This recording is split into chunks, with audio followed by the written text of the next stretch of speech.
नमस्कार एमपी दिन भर आप देख रहे हैं और आपके साथ मैं हूं पुनीत। चलिए खबरों की करेंगे शुरुआत और सबसे पहले बड़ी खबर की बात करेंगे, बड़े ऐलान की बात करेंगे। खरगोन से बड़ी खबर बता रहे हैं। मुख्यमंत्री शिवराज सिंह चौहान खरगोन में थे, बड़ा ऐलान कर दिया। कहा गरीब बहनों को 450 रुपए में रसोई गैस का सिलेंडर मिलेगा। गरीब बहनों के लिए ये उन्होंने कहा है।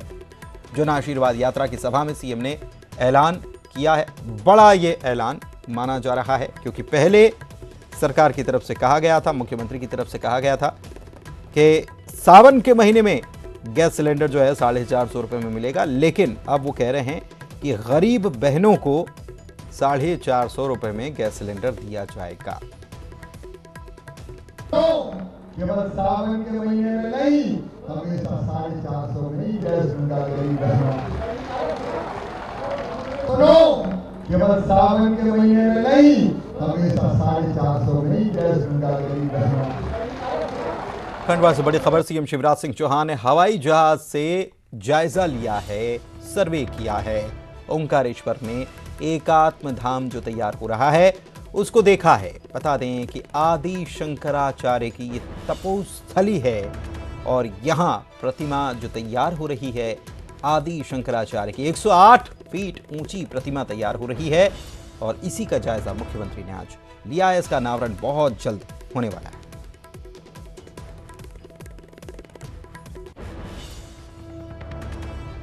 और चलिए बढ़ते हैं आगे और बात अगली खबर की करते हैं। कैबिनेट की बैठक की बात कर लेते हैं, जहां पर बैठक में कई फैसले सरकार ने लिए हैं, कई फैसलों पर अपनी मुहर लगाई है। अतिथि शिक्षकों की बात कर लें तो इनके लिए घोषणा तो कर ही दी गई थी मुख्यमंत्री की तरफ से, लेकिन आज इस पर मुहर लग गई। मानदेय दोगुना के करने के प्रस्ताव को मंजूर कर लिया गया। इसके अलावा मॉब लिंचिंग एक बड़ा मुद्दा है, गंभीर मामला है। इसके पीड़ित जो हैं उनके परिवारों को 10 लाख रुपए मुआवजा देने का भी फैसला हुआ। इसके अलावा भी कैबिनेट की बैठक में फैसले हुए। देखिए रिपोर्ट। शिवराज कैबिनेट की बैठक में कई फैसलों पर मुहर लगी है। मसलन अतिथि शिक्षकों के मानदेय बढ़ाने के प्रस्ताव पर मुहर लगी। अतिथि शिक्षक वर्ग 1, 2 और 3 का मानदेय बढ़ाया गया है। अतिथि शिक्षकों का मानदेय बढ़ाकर दोगुना किया गया है। वर्ग 1 को 9 की बजाय 18,000 रुपये मिलेगा। वर्ग 2 को 7 की बजाय 14,000 रुपये मिलेंगे। वर्ग 3 को 5 की बजाय 10,000 रुपये मानदेय मिलेगा। अतिथि शिक्षकों की मानदेय बढ़ाने को लेकर पिछले दिनों सीएम ने ऐलान भी किया था। कैबिनेट की बैठक में निर्णय लिया गया कि अतिथि शिक्षक वर्ग 1, वर्ग 2 और वर्ग 3 का जो वर्तमान मानदेय है उसमें इजाफा करते हुए उसको दुगना किया गया है। मॉब लिंचिंग पर सुप्रीम कोर्ट के राज्यों के निर्देशों के बाद शिवराज कैबिनेट ने प्रस्ताव पर भी मुहर लगा दी है। मॉब लिंचिंग पीड़ितों को सरकार मदद देगी। पीड़ित परिवार को मिलेंगे 10 लाख रुपए। घायलों के लिए 4 से 6 लाख रुपए का प्रावधान भी है। मॉब लिंचिंग को लेकर सुप्रीम कोर्ट ने जो गाइडलाइन विभिन्न प्रदेशों को दी है, उस गाइडलाइन के अनुसार मध्य प्रदेश मॉब लिंचिंग पीड़ित प्रतिकर योजना 2023 को लागू करने की सहमति आज की कैबिनेट में दी गई है। इसके अलावा कैबिनेट ने SC, ST, पिछड़ा वर्ग और दिव्यांग बैकलॉग के पदों को भरने की बात भी कही। 1 जून 2024 तक भर्ती जारी रहेगी। सीएम जन आवास को भी कैबिनेट ने मंजूरी दी है। मुख्यमंत्री अंत्योदय आवास योजना का नाम बदला है। मुख्यमंत्री जन आवास योजना नाम किया गया है। बढ़ती महंगाई को लेकर अतिथि शिक्षकों को सरकार ने बड़ी राहत दी है। हालांकि सरकार के फैसले को चुनाव से भी जोड़कर देखा जा रहा है। चलिए बढ़ते आगे। इंदौर से खबर आपको बता देते हैं।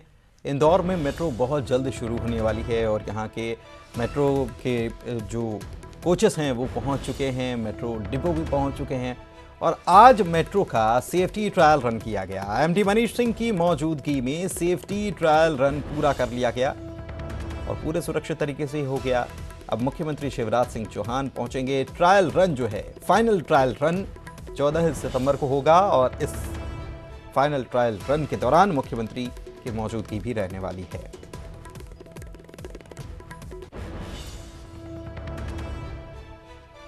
बढ़ते आगे, ग्वालियर से खबर आपको बता देते हैं। पुलिस अभियान चला रही है बदमाशों के खिलाफ। चुनाव के मद्देनजर पुलिस ने जो अभियान छेड़ रखा है, बीते 3-4 दिनों में जिले भर में 400 बदमाशों की धरपकड़ की गई है इसी अभियान के तहत। और बदमाशों से 48 अवैध कट्टे और पिस्टल बरामद किए गए हैं। सबसे खास बात यह है कि इसमें 5 ऐसे नाबालिग भी मिले हैं जिनके पास से अवैध हथियार बरामद किए हैं पुलिस ने। 8 स्थायी वारंटी भी इस दौरान गिरफ्तार हो गए। विधानसभा चुनावों को देखते हुए एक अभियान चलाया जा रहा है असामाजिक तत्वों के विरुद्ध। उसमें आज का फोकस ग्वालियर पुलिस का बेसिकली फायर आर्म्स पे था। ऐसे व्यक्ति, ऐसे बदमाश या ऐसे आदमी जो फायर आर्म्स का इस्तेमाल कर रहे हैं या लोगों को धमका रहे हैं, दहशत का वातावरण कर रहे हैं या अपराधों में इस्तेमाल करते हैं, उनको हमने आइडेंटिफाई किया था पिछले कुछ दिनों से। ऐसे 350 लोग करीबन आइडेंटिफाई किए गए पूरे जिले भर में, और उन सब की तस्दीक की गई। जिनके पास जो फायर आर्म्स मिले हैं उन पर फायर आर्म्स की कार्रवाई 25-27 आर्म्स एक्ट की कार्रवाइयाँ की गई हैं।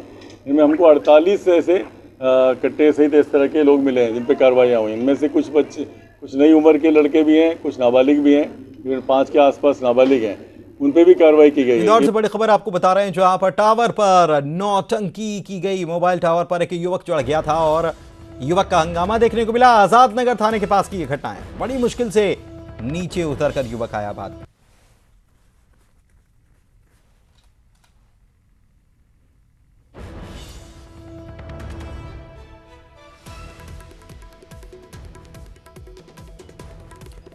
पन्ना से खबर आपको बता रहे हैं, जितेश्वरी देवी को राहत मिल गई। जिला कोर्ट की तरफ से जितेश्वरी देवी को बेल दे दी गई। दरअसल आपको बता दें कि जन्माष्टमी के दिन एक मामला सामने आया था। जुगल किशोर मंदिर में काफी हंगामा हुआ था।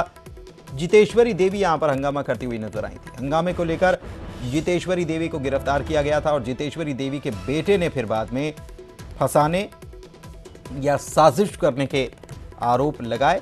आज कोर्ट की तरफ से उन्हें बेल। हमारा वीआईपी कल्चर नहीं है। हम बस अपना काम करते, परंपरा करते, निकल जाते हैं। और वीआईपी कल्चर की बात हो रही है तो 100 लोगों को प्रवेश करवाते हैं। सब आते हैं, मंत्री आते हैं। किसी ने ये नहीं देखा कि उस दिन पहली बारी न कोई एसपी आया, न कलेक्टर आया, न कोई मंत्री आया। आपको नहीं लगता कोई षड्यंत्र रचा गया है? हमारा बस यही निवेदन है। एक 16 से 17 साल के बच्चे को परेशान किया जा रहा है, और अगर हमारे अधिकार के लिए हमारी माँ साहब अगर लड़ ली, राजमाता साहब, तो इसमें क्या गलत किया? कौन सी परंपरा की बात कर रहे हैं आप, जो 2 दिन पहले बलदाऊ जी के मंदिर में तोड़ दिया गया? खुले हम बस देखते रहे, सब लोग देखते रहे कितना षड्यंत्र रचा गया है। बस यही निवेदन कर सकता हूं मैं। बाकी कोर्ट से होगा, कोर्ट हमें न्याय दिलाएगी। बढ़ते आगे, रतलाम में पुलिस ने 13 किलो सोने के साथ 2 लोगों को गिरफ्तार किया है। सोने की तस्करी की आशंका है। जब्त किए गए सोने की अनुमानित कीमत 7 करोड़ है। कुछ सोने का थोड़े सोने का बिल मिला है, जबकि काफ़ी सोना ऐसा भी है जिसका बिल नहीं है। पुलिस ने मामला जीएसटी को सौंप दिया है। सोना मुंबई से ट्रेन के जरिए रतलाम लाया गया था। करीब 100 से ज़्यादा बक्सों में से पैक किया गया था। मैं स्टेशन रोड की टीम को बुलाया, अपने हमराही शुभम बुंदेला को बुलाया, अपने हमराही शकील जी को बुलाया, और इन टीम के साथ और इन दोनों के साथ मिलकर उस व्यक्ति को थाना क्षेत्र पे लेके आया हूँ। थाने में लाया और देखा तो पाया कि 100 से ज़्यादा लगभग पार्सल हैं अलग अलग व्यक्तियों के नाम पे, और लगभग 13 किलो सोना मिला है। और इसकी सूचना जीएसटी विभाग को दे दी गई है, और वो जल्दी से इसका आकलन करके आगे खंडवा में लोकायुक्त की पुलिस ने बड़ी कार्रवाई की और नगर परिषद छनेरा नया हरसूद के सीएमओ मिलन पटेल समेत 2 कर्मचारियों को 5,000 रुपए की रिश्वत लेते पकड़ लिया। कंस्ट्रक्शन का काम करने वाले फरियादी राहुल बोरासी ने लोकायुक्त को शिकायत की थी।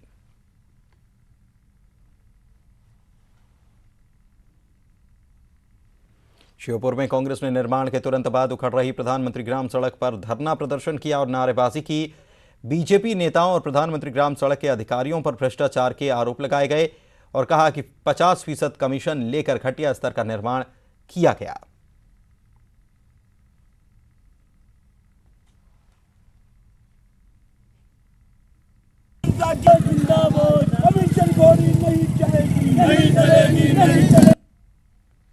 बड़ी खबर उमरिया से। अपने ही विधानसभा क्षेत्र में मंत्री मीना सिंह को किसानों के विरोध का सामना करना पड़ा। बरबसपुर गांव में उस दौरान यह सब हुआ जब बिजली संकट से जूझ रहे किसान बांधवगढ़ जाने वाले मार्ग पर आंदोलन कर रहे थे।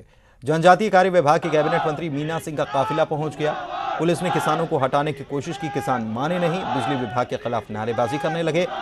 इसके बाद मंत्री मीना सिंह खुद वाहन छोड़कर किसानों के पास पहुंची और अफसरों को मोबाइल से मौके पर आने और समस्या दूर करने के निर्देश की खानापूर्ति कर चलते बनी।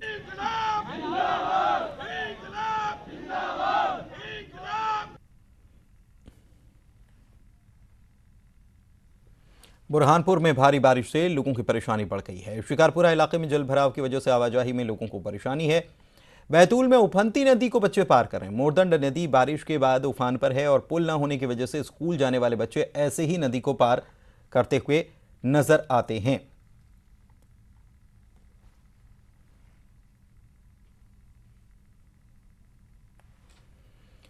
श्री तुलसी पीठाधीश्वर जगत गुरु रामानंदाचार्य स्वामी रामभद्राचार्य सिवनी में हैं।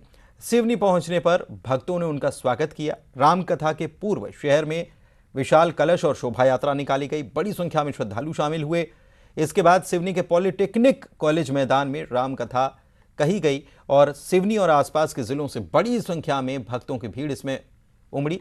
बता दें कि ये रामकथा आयोजित जो की गई है ये 16 सितंबर तक जारी रहेगी।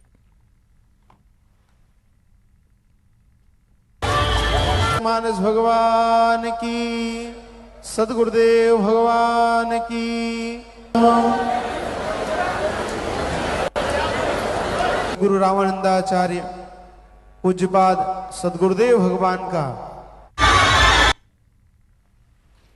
बढ़ते आगे, बीजेपी घोषणा पत्र समिति के संयोजक विजय बघेल सूरजपुर पहुंचे। जिले के 3 विधानसभा भटगांव, प्रतापपुर और प्रेमनगर में बीजेपी के कार्यकर्ताओं और वरिष्ठों से चर्चा की। उन्होंने बताया कि प्रदेश के 90 विधानसभा का दौरा कर बीजेपी कार्यकर्ताओं से लेकर आम लोगों से चर्चा की जा रही है। ऐसे में बीजेपी अपने घोषणा पत्र पर आम लोगों को ध्यान में रखते हुए तैयारी करेगी।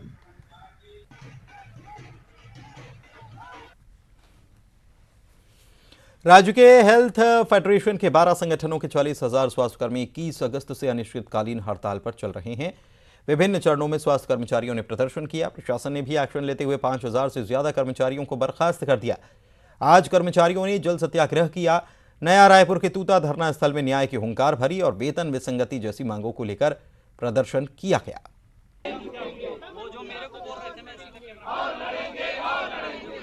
हमारी मांगे पूरी करो, पूरी करो, पूरी करो। हम अपना अधिकार नहीं चलेगा, नहीं चलेगा। वेस्मा बंद करो, बंद करो, बंद करो। राज्य में हेल्थ फेडरेशन के 12 संगठन के 40,000 स्वास्थ्य कर्मचारी 21 अगस्त से अनिश्चितकालीन हड़ताल पर हैं। हड़ताली स्वास्थ्य कर्मियों के खिलाफ राज्य सरकार के द्वारा पहले एस्मा लगाया गया और प्रदेश भर के अब तक 5,000 से अधिक स्वास्थ्य कर्मियों को बर्खास्त और निलंबित किया जा चुका है। और इसी कड़ी में और इसके विरोध में स्वास्थ्य कर्मियों के द्वारा आज राजधानी रायपुर के तूता धरना स्थल पर जल सत्याग्रह किया जा रहा है। तो चलिए सीधे बात करते हैं। लंबे समय से आप लोग अपने 5 सूत्री मांगों को लेकर हड़ताल पर हैं, लेकिन अभी तक आपकी मांगों को लेकर सहमति नहीं बनी है और आज जल सत्याग्रह आप लोग कर रहे हैं। जी मैडम, हमारे लिए दुर्भाग्य की बात है कि हम छत्तीसगढ़ के इतिहास में इतने बड़े आंदोलन कर रहे हैं और सरकार जो है बिल्कुल संवेदनशील नहीं है। अपने आप को भूपेश है तो भरोसा है बोलता है, निश्चित रूप भरोसा के लायक नहीं है। आज जो है छत्तीसगढ़ के इतिहास में अगर देखा जाए तो कहीं पे भी स्वास्थ्य केंद्र बंद पड़ा हुआ है। पूरा डिलीवरी जो स्वास्थ्य राष्ट्रीय कार्यक्रम है वो सारी प्रभावित है और इसकी जो जनता है वोट बैंक के चकल्लस में जो है 40,000 स्वास्थ्य कर्मियों को देख रहे हैं। ये वोट बैंक के मत तौले, क्योंकि छत्तीसगढ़ के जो जनता की जो जान जाएगा तो आने वाला नहीं, इनको कभी माफ़ नहीं करेगा। पूरा राज्य देख रहा है कि छतरपुर से खबर आपको बता रहे हैं। बागेश्वर महाराज के गढ़ में धर्म परिवर्तन की खबर है। पुलिस ने इस मामले में 4 लोगों पर मामला दर्ज कर लिया है। ईसाई धर्म अपनाने के लिए प्रेरित करने का आरोप लगा है इन पर। हिंदू परिवारों का धर्म परिवर्तन ये करा रहे थे। बमीठा थाना पुलिस ने इस मामले में मामला दर्ज किया है। बड़ी खबर इस वक्त आपको छतरपुर से बता रहे हैं। पुलिस तक मामला पहुंचा, 4 लोगों पर मामला दर्ज किया गया है। छतरपुर से खबर आपको बता रहे हैं। धर्म परिवर्तन करने की कोशिश का यहां पर मामला सामने आया। हिंदू परिवारों को ये धर्म परिवर्तन कराने की कोशिश में थे। प्रेरित करने का आरोप है। ईसाई धर्म अपनाने के लिए प्रेरित करने का इन पर आरोप लगा है और बमीठा थाना पुलिस ने इस मामले में मामला दर्ज कर लिया है। 4 लोगों के खिलाफ।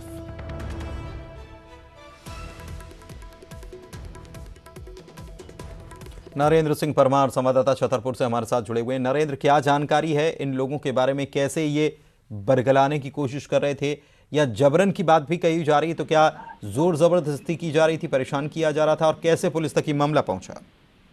देखिए पुनीत जी, ऐसा है, जो पूरा मामला है छतरपुर जिले का जो बमीठा थाना है, और बमीठा थाना अंतर्गत जो पाटन गांव पड़ता है, वहां पर ऐसी सूचना मिली थी कि वहां पर धर्म परिवर्तन किया जा रहा है और मिशनरी समाज के जो लोग हैं वो उस गांव में पहुंचे हुए थे। और जब पुलिस और जो बजरंग दल के जो कार्यकर्ता थे वो लगातार इस पूरे मामले पे नजर बनाए हुए थे, क्योंकि 20-25 दिन से लगातार पाटन गांव में इस तरह की गतिविधियां चल रही थी। लोगों को वर्गलाया जा रहा था, तरह तरह के प्रलोभन दिए जा रहे थे कि वह हिंदू धर्म छोड़कर ईसाई धर्म अपना लें। इस सूचना पर आज पुलिस के साथ जब बजरंग दल पहुंचा तो एक मकान जो बताया गया है, उस मकान के अंदर करीब 50 से 60 महिलाएं और पुरुष एक साथ बैठे हुए थे, और जो भजन होते हैं, जो ईसा मसीह के जो भजन होते हैं वो भजन चल रहे थे लगातार। वहां पर जो पुस्तकें थी, उपन्यास थे, जो परमात्मा के जो वहां पर पुस्तकें थी उनको भी पुलिस ने जब्त किया है। इस तरह के करीब 4 लोगों के खिलाफ पुलिस ने मामला दर्ज करते हुए उनको गिरफ्तार कर लिया है, और आरोप है कि जबरन धर्म परिवर्तन वहां पर कराया जा रहा था। हिंदू धर्म से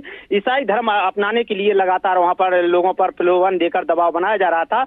तो इस पूरे मामले में बमीठा थाना पुलिस ने तत्परता दिखाते हुए मामला दर्ज करते हुए 4 लोगों को गिरफ्तार करके मामले की जांच शुरू कर दी है। वहीं दूसरी तरफ चूंकि यह जो पूरा क्षेत्र है बमीठा थाना इलाका बागेश्वर धाम के अंतर्गत आता है, एक तरह से कहा जा सकता है कि बागेश्वर धाम के जो महाराज है उनका ये पूरा गढ़ कहलाता है। उस गढ़ में इस तरह से मिशनरी के लोगों ने सेंधमारी की है कि वहां पर करीब 50 से 60 लोगों को आज जबरन धर्म परिवर्तन करते हुए ईसाई धर्म में मिशनरी के लोगों द्वारा कराया जा रहा था। तो कहीं ना कहीं ये सवाल भी खड़ा होता है कि इनका साहस तो देखिए कि बागेश्वर धाम के जो महाराज हैं पंडित ये जो मामला है नरेंद्र, ये मामला बेहद गंभीर हो जाता है। इस मामले में बजरंग दल के अलावा ये जो जिस बात का जिक्र किया कि एक कमरे में लोगों को बैठाकर वहां पर अलग प्रकार के भजन जो चल रहे थे, क्या इन लोगों की तरफ से या ग्रामवासियों की तरफ से कोई शिकायत की गई है इन लोगों के खिलाफ? क्योंकि मामला मजबूत होना बहुत जरूरी अगर ये मामला है तो। देखिए पुनीत, बिल्कुल आपने सही गौर फरमाया है। जिस तरह से मामला सामने निकल के आया है, तो जो एफआईआर की गई है, एफआईआर पाटन गांव के जो रहने वाले हैं उनके द्वारा इस पूरे सत्येंद्र दुबे नाम एफआईआर में आया है, जो फरियादी है उनके द्वारा यह पूरी एफआईआर पुलिस में कराई गई है। तो स्थानीय लोग इस पूरे मामले को लेकर खुलकर सामने आए और उन्होंने जो प्रयास किए जा रहे थे जबरन धर्म परिवर्तन कराए जाने के, ईसाई धर्म अपना की तरफ जो लोग गाँव के लोग रुख कर रहे थे, तो जो जागरूक लोग थे वो सामने आए और इसका विरोध किया, तब जाके इस पूरे मामले का खुलासा हुआ और पुलिस ने जब जी। बहुत शुक्रिया आपका इस जानकारी के लिए नरेंद्र। बढ़ते आगे बात अगली खबर की करते हैं। रतलाम में बीजेपी की जन आशीर्वाद यात्रा का जोरदार स्वागत किया गया। इस दौरान आम सभा में बीजेपी विधायक भोपाल से बीजेपी के विधायक रामेश्वर शर्मा कांग्रेस पर हमला बोलते नजर आए और उन्होंने कांग्रेस और पंडित नेहरू को भारत माता का हत्यारा तक बता दिया। तो मोदी का साथ दोगे कि नहीं? अरे राहुल गांधी तू सुन ले, तेरी माँ सोनिया गांधी सुन ले, तेरी बहन प्रियंका बलेला सुन ले, तेरे जीजा ईसाई सुन ले, कान खोलकर सुन ले हमारी बात, कान खोलकर सुन ले। मोदी माँ का हत्यारा नहीं है, भारत माता का कोई असली हत्यारा है तो वो कांग्रेस और पंडित नेहरू है। उसने देश विभाजन किया है, उसने देश विभाजन किया है। अरे जिन्ना को पालने वाले। बढ़ते आगे, बीजेपी की जन आशीर्वाद यात्रा खंडवा जिले के पंधाना पहुंची। यहां पर बीजेपी के महासचिव कैलाश विजयवर्गीय शामिल हुए और आदिवासियों को देश का सच्चा और पुराना हिंदू सपूत बताया और तर्क दिया कि निषाद राज के नेतृत्व में आदिवासी सेना ने भगवान राम का साथ दिया था। दूसरे संगठनों का नाम लिए बगैर उन्होंने कहा कि बहुत से लोग अपने राजनीतिक फायदे के लिए आदिवासी समुदाय को हिंदू धर्म से तोड़ने की कोशिश कर रहे हैं। उनका लक्ष्य सिर्फ एक ही कुर्सी प्राप्त करना, उनको देश की चिंता नहीं। मोदी जी देश को आगे बढ़ा रहे हैं, मोदी जी गरीब की गरीबी दूर कर रहे हैं। आज 13.5 करोड़ लोग गरीबी रेखा के नीचे थे, वो गरीबी रेखा से ऊपर आ गए। सरकार की अर्थव्यवस्था बहुत अच्छी हो गई है। देश आज दुनिया के अंदर 5वीं बड़ी आर्थिक शक्ति बन गया। आज भारत G20 की अध्यक्षता कर रहा है। दुनिया की सारी बड़ी बड़ी ताकतें आज हमारे देश के अंदर है। आप समझ सकते हैं कि भारत को कितना सम्मान मिल रहा है, और ये सब लोग भारत को बदनाम करने में लगे हुए थे। अभी राहुल जी कहाँ पर है कि यूरोप में गए हैं, वहाँ भारत को गाली दे रहे होंगे, और यहाँ आकर अमेरिका का राष्ट्रपति मोदी जी की तारीफ। सागर जिले के रैली में किशनगढ़ जलाशय परियोजना का भूमि पूजन करने पहुंचे मंत्री गोपाल भार्गव ने तमिलनाडु के मुख्यमंत्री के बेटे और उनकी पार्टी को रावण का वंशज और कुकर्मी भी कहा। और क्या कहा, सुनवाते हैं आपको। लोगों ने जो अलग उसको मानते हैं या फिर अपने को हिंदू से अलग बताने की कोशिश करते हैं। गृह मंत्री अमित शाह ने G20 समिट को लेकर ट्वीट किया है और लिखा है कि प्रधानमंत्री नरेंद्र मोदी और G20 के सदस्य देशों को नई दिल्ली G20 नेताओं के शिखर सम्मेलन घोषणा को अपनाने पर मेरी ओर से हार्दिक बधाई। मानव जाति के कल्याण को बढ़ावा देने के हमारे सभ्यतागत लक्ष्य के प्रयास में सम्मानित G20 नेता कूटनीति और सहयोग के माध्यम से राष्ट्रों के बीच विश्वास के पुल बनाने के लिए आम सहमति पर पहुंचे हैं। ये सभी के बेहतर भविष्य की दिशा में एक महत्वपूर्ण कदम है।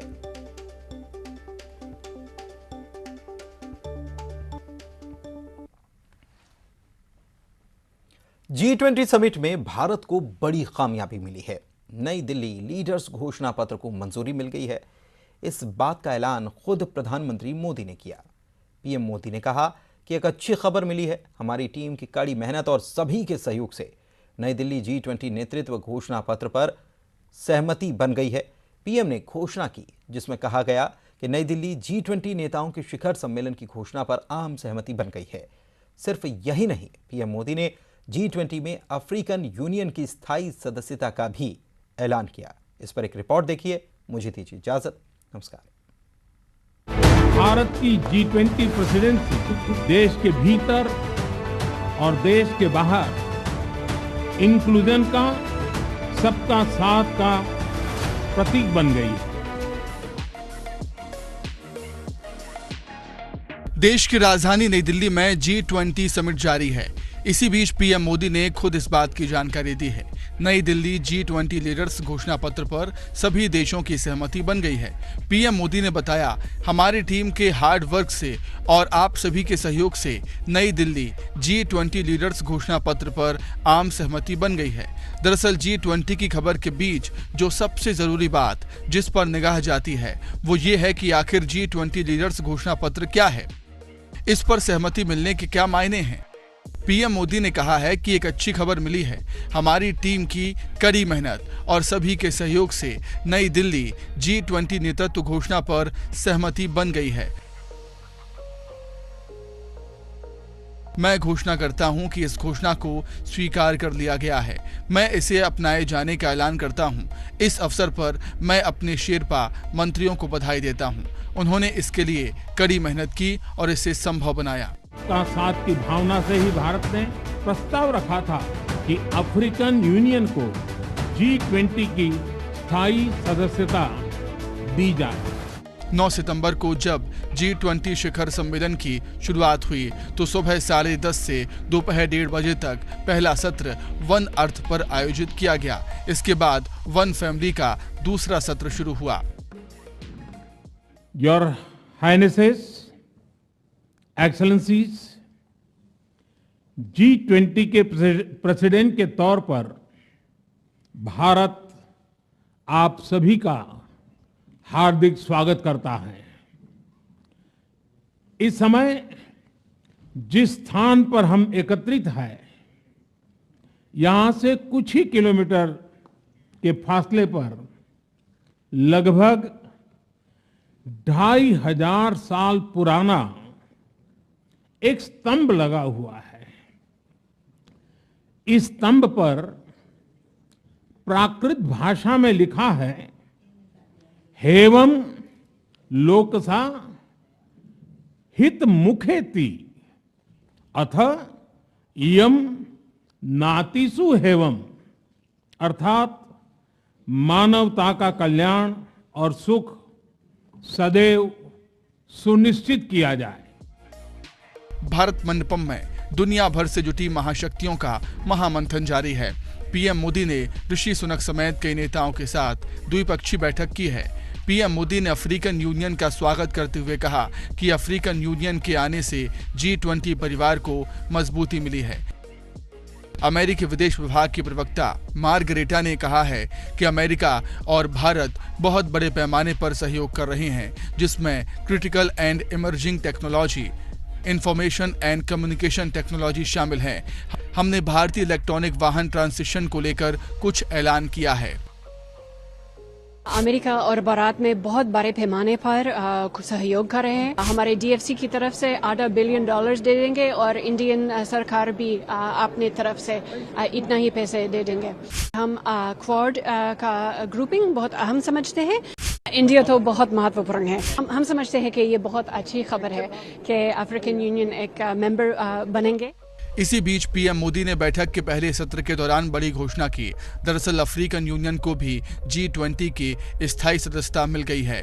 अफ्रीकन यूनियन में 55 देश शामिल हैं। इस मौके पर पीएम मोदी ने कहा कि हमने प्रस्ताव रखा था कि अफ्रीकन यूनियन को G20 की स्थायी सदस्यता दी जाए।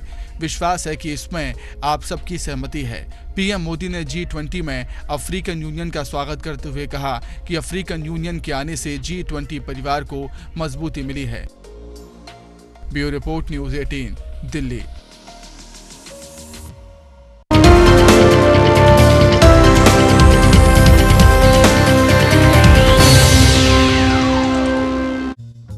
कैबिनेट बैठक में महाकाल को सीएम सहित मंत्रियों ने दिया धन्यवाद।